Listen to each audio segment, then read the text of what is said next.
అందరికీ నమస్కారం.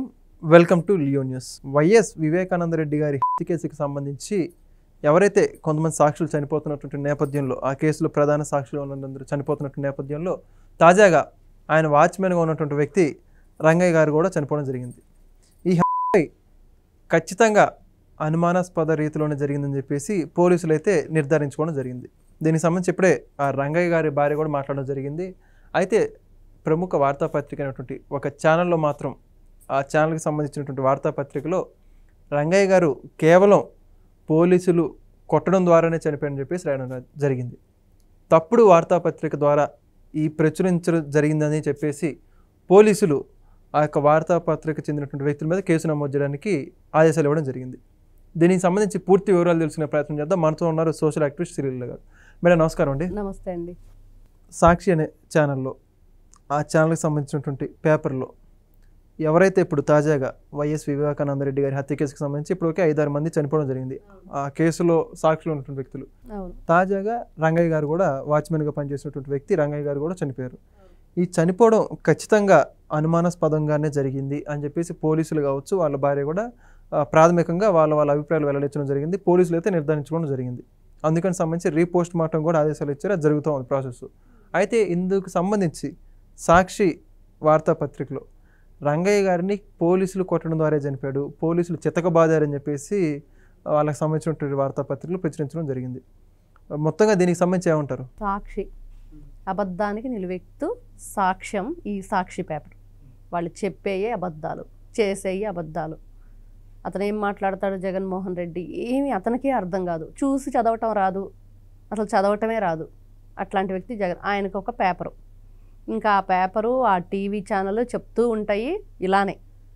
మొన్న జగన్మోహన్ రెడ్డి సాక్షాత్తు పోలీసుల్ని బట్టలు ఓడదీసి రోడ్డు మీద నిలబెడతానన్నాడు, సప్త సముద్రాల అవతలు ఉన్నా కూడా. ఈ రోజున వీళ్ళు ప్రచురించారంటే పోలీసులు చితకబాదారు, అలా కొట్టారు ఇలా కొట్టారని చెప్పేసి ఇంకా బాగా పాపం పోలీసుల మీద వీళ్ళు రాసిన వైనం. ఊరుకుంటారా పోలీసులు? వీళ్ళు గతంలో చూసుకుంటే జడ్జీల మీద కూడా సోషల్ మీడియాలో చాలా భయంకరంగా పోస్టులు పెట్టించారు. వీళ్ళు ఎప్పుడు కూడా, మొన్న కొడాలి నాని అంటున్నాడు కదండి, పెడితే పెట్టినవ్వండి, ఎన్ని కేసులు పెడతారు, 3 కాకపోతే 30 పెట్టుకోమని అంటే బరిదెగించారా? భయపడరా? భయం ఏంటో చూపిస్తారు పోలీసులు. ఎందుకంటే చట్టానికి, ధర్మానికి, న్యాయానికి ప్రతీకగా నిలబడిన వాళ్ళు రక్షక భటులుగా ఉండి రాష్ట్రాన్ని ఈ రోజున ప్రజలని ఎలా చూసుకోవాలి, ప్రజల్ని ఏ విధంగా మనం రక్షించుకోవాలి అనే విధంగా ఎవరుంటారు, అట్లాంటి ప్రజాప్రతినిధులు వచ్చారు ఈ రోజున కూటమి ప్రభుత్వంలో. వాళ్ళందరూ కూడా ప్రజలకు రక్షణగా నిలబడితే అట్లాంటి ప్రజలను ఎలా చూసుకోవాలి అనే రక్షక భటులు కూడా అదే దానిలో వెళ్తారు. ఒకప్పుడు జగన్మోహన్ రెడ్డి 2019 నుంచి 24 వరకు ఉన్నప్పుడు ఏం జరిగింది? జగన్మోహన్ రెడ్డి ఏం చెప్తే అది చెయ్యాలి. ఆవిడని చూసాం, తన కేసులో ఏం జరిగిందో. ఒక బాంబే నటి, ఆవిడని తీసుకొచ్చేసి కాదంబరి జత్వాని ఏం చేశారండి? ఎంత దారుణంగా హింసించారు. పోలీసులే కదా చేశారు ఆ రోజు. ఎవరు చేయమన్నారు? ఈయనే జగన్మోహన్ రెడ్డి చేయమంటాడు, ఇంకెవరు చేయమంటారు? ఈ రోజున వాళ్ళంతా కూడా శిక్షకి అర్హులుగా నిలబడ్డారు. మళ్ళీ జగన్మోహన్ రెడ్డి కొత్తగా ఏం మాట్లాడుతున్నాడు?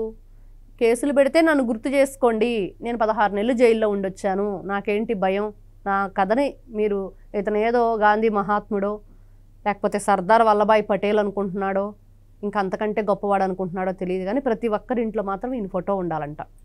ఎందుకు ఉండాలి? ఏం చేసావని ఉండాలి? రాష్ట్రాన్ని సర్వనాశనం చేసావని పిల్లలకి, ముందు తరాల పిల్లలందరూ కూడా 2019లో ఎవరో ఒక ముఖ్యమంత్రి ఉండేవాడంట. 2019 నుంచి 24 వరకు వైఎస్ఆర్సీపీ పార్టీ రాష్ట్రాన్ని ఏ విధంగా వీళ్ళు కుక్కలు చంపిన విస్తరి, అసలు ఎలా అయిపోయిందంటే రాష్ట్రం అంత భయంకరంగా ఎక్కడా కూడా లేని విధంగా వీళ్ళు పరిపాలన చేశారా అని పిల్లలకి తెలియదు కదా. వచ్చే జనరేషన్లో వాళ్ళకి చెప్పుకోవడానికి మాత్రం జగన్మోహన్ రెడ్డి ఫోటో ఖచ్చితంగా పెట్టుకోవాలి. వీళ్ళ పేపరు, ఇంకా ఆ పేపర్ అనేది మనం చూసాం. వాళ్ళ బాబాయిని చంపింది ఎవరు? వీళ్ళే. అందరి గూగుల్ లొకేషన్ ఈరోజు చూపిస్తుంది. పోలీసులు వాళ్లే సాక్ష్యం నిలువెత్తు వీళ్ళకి. అమ్మ అందరూ ఎందుకు ఇక్కడ ఉన్నారు, అవినాష్ వాళ్ళ ఇంట్లో అని అడుగుతున్నారు. ఎవ్వరు సమాధానం చెప్పట్లేదు. అందుకని ఈరోజు సాక్ష్యం లేకుండా చేస్తున్నారు. దస్తగిరి అప్రూవ్గా మారాడు కదండి, అతనే గొడ్డలు కొనుక్కొచ్చానని చెప్పాడుగా. ఎవరెవరు డబ్బులు ఇచ్చారు, ఎక్కడికి వెళ్ళారు, కుక్కను ఎలా చంపారు, అతని ఇంట్లోకి ఎలా ప్రవేశించారు, వెనక దొడ్డిదారిలో నుంచి ఎవరు వచ్చారు, ఫ్రంట్ డోర్లో నుంచి ఎవరు వచ్చారు, ఎవరెవరు గోడ దూకి వెళ్ళారు చంపిన తర్వాత. గోడ దూకలేకపోయిన వ్యక్తి మెయిన్ డోర్లోంచి వచ్చాడు. ఆ మెయిన్ డోర్లోంచి వచ్చిన వ్యక్తిని ఎవరు చూశారు? ఈ చనిపోయిన రంగయ్య. ఇప్పుడు ఎవరు చంపారు ఆయన మరి ఈ లెక్కన?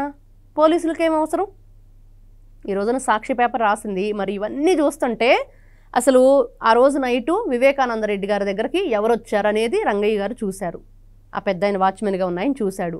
వాళ్ళిద్దరూ ఘర్షణ పట్టం, ఎందుకు వచ్చారు ఈ టైంలో, ఏం జరుగుతుంది అనేది కూడా ఆయన చూశాడు. వీళ్ళంతా పారిపోవటం, ఆ రక్తపు మడుగు, మరి వాటన్నిటికి కూడా అతను ప్రధాన సాక్షి. అట్లాంటి వ్యక్తిని చంపాల్సిన అవసరం ఎవరికి ఉంటుంది? అభిషేక్ రెడ్డిది అనుమానాస్పదంగా మృతి. గంగిరెడ్డి స్వయాన జగన్మోహన్ రెడ్డి మామగారు, ఆయన మాట్లాడ్డారు దాని గురించి. అభిషేక్ రెడ్డి సొంత వాళ్ళ ఇంట్లో అబ్బాయి, చిన్న వయసులో అసలు ఏం జరిగింది ఆ అబ్బాయికి తెలియదు, అనుమానాస్పదంగా అతను. తర్వాత వాళ్ళ డ్రైవరు, తర్వాత చూస్తే అతను ఎలిగ్గొరికిందని ఒకరు, ఇంకోటి ఏదో అయిందని ఇంకొకరు.